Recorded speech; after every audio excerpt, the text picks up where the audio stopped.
Bahkan kalau menurut para peneliti, frozen food tuh justru bisa lebih sehat daripada fresh food loh dalam kondisi-kondisi tertentu.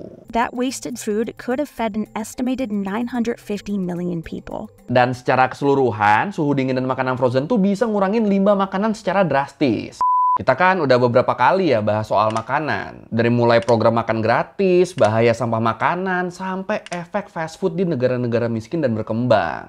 Ya pokoknya cukup banyak lah. Nah sekarang gue mau bahas makanan lagi nih. Dan kali ini ada hubungannya sama kebiasaan makan di Amerika yang pelan-pelan mulai nyebar ke seluruh dunia. Kita bahas Amerika yang dianggap udah kecanduan sama frozen food. Bener-bener frozen food tuh sekarang tuh jadi semacam makanan olahan yang paling disukain di sana. Dan kayak gue bilang tadi, ternyata kecanduan Amerika ke frozen food ini ngaruh ke seluruh dunia. Bahkan ngaruh ke kondisi bumi. Wah. Tapi sebenarnya udah seberapa parah sih kecanduan Amerika ke frozen food ini dan apa emangnya dampaknya ke bumi? Ya udah kalau gitu, ayo langsung aja kita bahas kenapa Amerika doyan banget frozen food di Learning by Googling.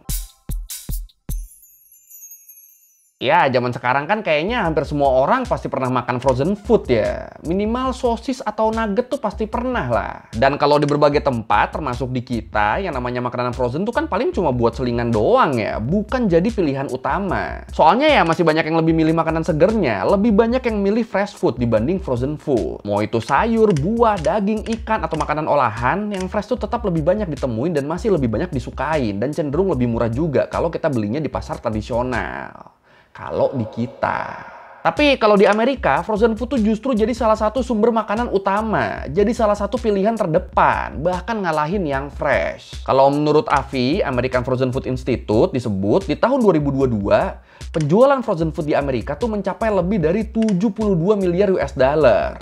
Dan di tahun 2023 naik jadi 76 miliar US dollar. Dan dipercaya angka ini masih bakal terus meningkat nih dari tahun ke tahunnya. Disebut sebanyak 98,6% rumah tangga di Amerika tuh pasti bakal beli frozen food, seenggaknya setahun sekali. Dan dari 98,6% itu, 38%-nya adalah konsumen inti. Yang artinya mereka selalu beli frozen food setiap hari atau setiap beberapa hari. Sisanya di luar itu masih beli tapi ya nggak sesering itu. Dan disebut juga mayoritas orang Amerika tuh beli frozen foodnya tuh dalam sebulan tuh antara 2 atau 3 kali lah. Dan di antara semua jenis makanan frozen, daging-dagingan tuh jadi yang paling sering dibeli berdasarkan frekuensinya. Sementara kentang tuh jadi yang paling banyak dibeli sama layanan makanan. Kayak sama restoran, industri catering, sampai rumah sakit. Ya emang sih ya, sekarang kan kita kemana-mana kan pasti ada aja kan menu french fries-nya tuh ada aja kan. In 2022, frozen food sales in the US reached over $72 billion.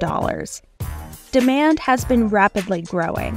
Throughout COVID, we had among the highest sales in all of the food space. Nah, kalau menurut Ellison Bodor, CEO AFI, dia bilang pasar frozen food tuh sebenarnya selalu stabil, marketnya tuh selalu ada. Cuma emang setelah pandemi kemarin, minat orang Amerika terhadap frozen food tuh jadi makin meningkat, dan efeknya nih masih ada sampai sekarang. Nih, kalau menurut Deloitte Insights, di tahun 2020, penjualan frozen food tuh meningkat sebanyak 23% dari tahun sebelumnya.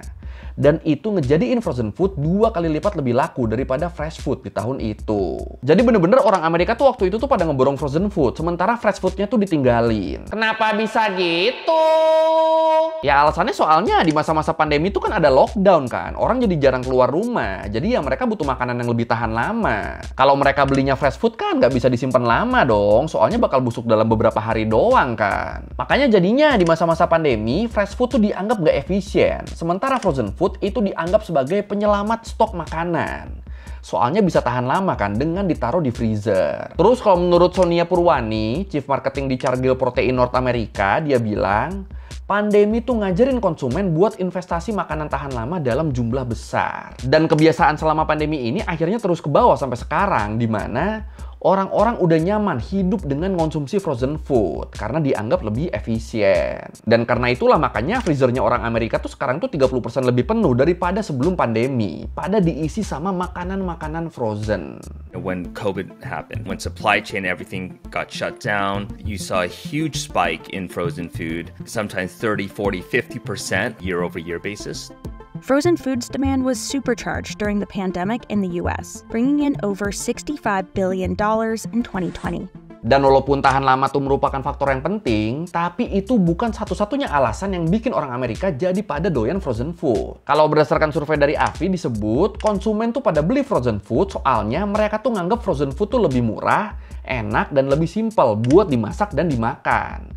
Nggak seribet kalau mereka ngolah fresh food. Terus kalau menurut BrandBeat, selain harga frozen food yang lebih murah, dengan beli frozen food, konsumen juga tuh jadi nggak harus keluar uang buat bagian-bagian yang nggak penting. Ini kita pakai contoh deh ya. Contohnya tuh kayak kita beli mangga deh. Misalnya kita beli mangga nih sekilo nih. Nah itu kan harga yang kita bayar tuh termasuk sama kulit dan biji mangganya kan. Daging mangganya mungkin cuma beberapa ratus gram doang, malah berat di bijinya. Nah biji sama kulit mangganya inilah yang dianggap sebagai bagian nggak penting yang harus kita bayar kalau kita beli fresh. Sementara kalau kita belinya frozen food, kalau kita bayar seharga 1 kg, ya itu beneran dapat daging buahnya tuh 1 kg, nggak ada kulit atau biji sama sekali kan. Mana buahnya juga udah dipotong-potong kan, jadi nggak ribet makannya. Makanya jadinya beli mangga frozen tuh dianggap lebih murah dan lebih worth it daripada mangga fresh. Ya soalnya nggak harus bayar buat bagian-bagian yang nggak penting kan. Dan makannya ya nggak ribet juga. Udah dipotong-potong kan soalnya kan. Jadi pada mikirnya gitu tuh sekarang tuh di Amerika tuh. Dan apakah di sini ada yang sepemikiran juga mungkin? Silakan komen. Terus selain itu, alasan lain kenapa orang Amerika lebih doyan frozen food adalah karena pola hidup di Amerika yang fast living. Kehidupannya tuh sibuk dan serba cepat. Jadi mereka nggak mau tuh lama-lama di dapur buat masak. Itu dianggapnya tuh ngabisin waktu. Bener-bener yang namanya proses masak tuh kelamaan buat mereka yang fast living. Sementara kalau mereka ngestok frozen food, ya itu tinggal goreng bentar doang kan paling kan. Nggak perlu ngupas, nyuci, atau motong apapun lagi. To be able to not only feed yourself but feed your family, something that it doesn't take 2 hours to cook, that is a huge factor as well that's driving frozen food sales. Terus alasan lainnya lagi soalnya orang Amerika tuh bukan tipe yang beli kebutuhan pokok tiap hari. Mereka cenderung belanjanya tuh seminggu sekali. Nah kalau mereka nyetoknya fresh food dalam waktu seminggu kan fresh food tuh kemungkinan besar kan kondisinya udah nggak bagus kan. Dan kalau dibiarin lebih lama bakalan busuk dan kebuang jadinya. Makanya gara-gara ini Amerika jadi salah satu negara penghasil sampah makanan terbanyak kan. Dimana 40% dari semua makanan yang diproduksi di Amerika itu malah berakhir di tempat sampah. Nah makanya buat ngurangin ini, orang-orang Amerika tuh jadi pada beralih ke frozen food. Biar makanan mereka nggak kebuang sia-sia. Biar makanan mereka bisa tahan lama. Ya bagus juga sih ya. Tapi sebenarnya frozen food tuh aman apa enggak? Nah kalau ini tergantung frozen food yang lu beli sih. Kalau frozen food yang lu beli tuh lebih ke makanan ultra proses kayak nugget, sosis, pizza beku, atau es krim ya itu jelas bahaya. Tapi kalau frozen food yang lu beli tuh lebih ke real food kayak buah, sayur, atau daging ya itu nggak apa-apa, nggak bahaya itu. Bahkan kalau menurut para peneliti, frozen food tuh justru bisa lebih sehat daripada fresh food loh dalam kondisi-kondisi tertentu. Wah. Menarik nih. Iya, jadi kalau menurut Kimberly Snodgrass, juru bicara Academy of Nutrition and Dietetics, dia bilang, buah atau sayuran beku tuh bisa banget jadi pengganti buah atau sayur yang fresh. Selama nggak dikasih tambahan yang macem-macem. Nggak pakai modelan gula atau saus-sausan gitu. Soalnya kalau dikasih gula atau saus kan jadi kurang sehat kan. Soalnya bisa aja jadi mengandung terlalu banyak natrium, gula tambahan, lemak jenuh, atau bahan-bahan lainnya.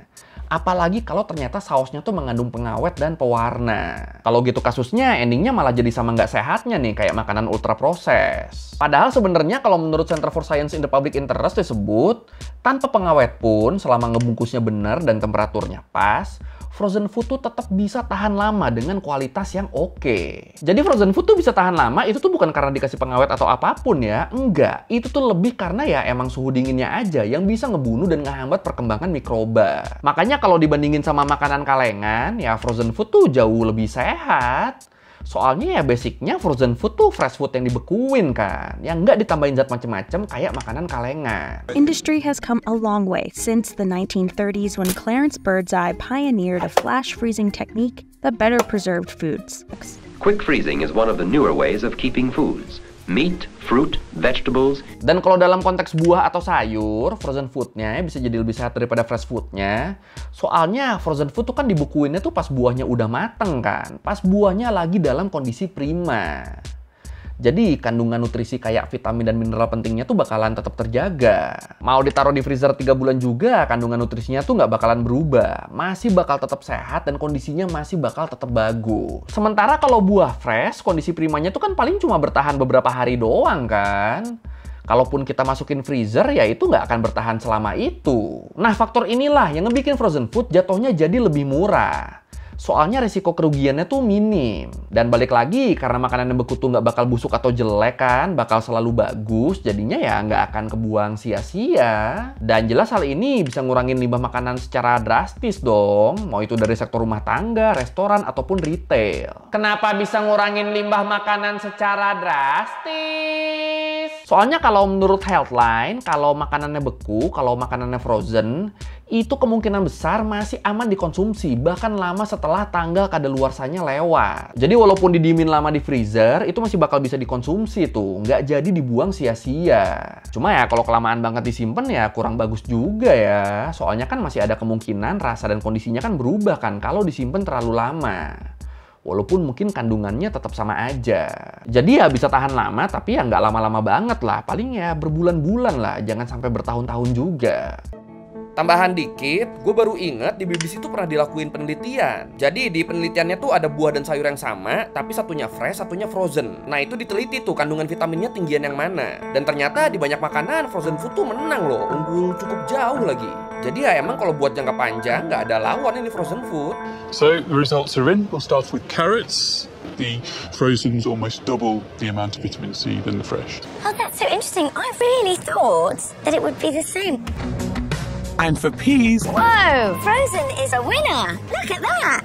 absolutely almost 6 times more vitamin C than the fresh variety. Nah, kalau menurut Center for the Promotion of Imports dari Netherlands Ministry of Foreign Affairs disebut, sepertiga dari semua makanan yang ada di dunia tuh diperkirakan udah kebuang sia-sia. Bahkan buat buah dan sayur itu persentasenya lebih tinggi lagi tuh. Bisa mencapai 50%-nya yang kebuang sia-sia setelah dipanen. Nah, tapi dari semua kasus pemborosan makanan, tingkat pemborosan frozen food tuh jauh lebih kecil daripada fresh food loh. Makanya kalau diterapin secara global, frozen food tuh bisa ngurangin limbah makanan secara signifikan dan ngebantu ngepromosiin sistem pangan global yang lebih berkelanjutan. Soalnya 12% dari limbah makanan dunia tuh disebabkan oleh kurangnya rantai pasokan dingin yang bisa ngejaga kondisi makanan tetap bagus selama didistribusikan. Jadi dari proses nyebar bahan makanannya aja bisa pakai truk, kapal atau segala macem. Nah itu 12%-nya tuh jadi limbah loh dari proses itu doang loh. Dari belum dimakan loh, dari belum dibeli sama orang. Nah kalau angka ini bisa ditekan, kalau produsen dan distributor bisa memanage suhu dingin dengan baik,